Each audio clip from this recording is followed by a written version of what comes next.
సంసారంలో గొడవ లేని ఇల్లు ఏదైనా ఉంటుందండి? అలాంటి గొడవ లేని ప్రశాంతంగా ఇల్లు ఏదైనా ఉందంటే, ఆ ఇంట్లో భర్త మౌనంగా ఉంటాడని అర్థం. ఎందుకంటే, సంసారం అంటే యుద్ధ భూమి కాదని, కాపురం అంటే భార్యాభర్తల అనుబంధాల కలయికని అతనికి తెలుసు కాబట్టి. కాబట్టే భార్యకి కోపం వస్తే భర్త తిరిగి వాదించడం తెలివైన పని కాదు. కొన్నిసార్లు ఈగో అంటే అహం పక్కన పెట్టి మౌనంగా ఉండటమే సైలెంట్ స్ట్రాటజీ అంటారు. అందుకే ఏదైనా ఒక సైడే ఉండకూడదండి.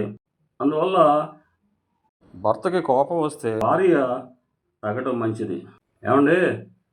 ప్రేమకి గొడవలు శత్రువు కాకూడదు. శత్రువు ఏదైనా ఉందంటే భార్యాభర్తల అనుబంధానికి శత్రువు ఏదైనా ఉందంటే అది ఈగో మాత్రమే.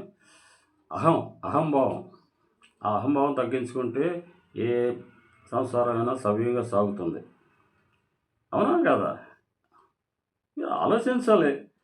నేను చెప్పానని కాదు గానీ మీరు కూడా ఆలోచించాలి మరి. అందుకే మనందరం ఒక మాట గుర్తుపెట్టుకోవాలండి. నిశ్శబ్దంగా ఉండటం అంటే ఓడిపోవటం కాదండి. సంసారాన్ని గెలవటం.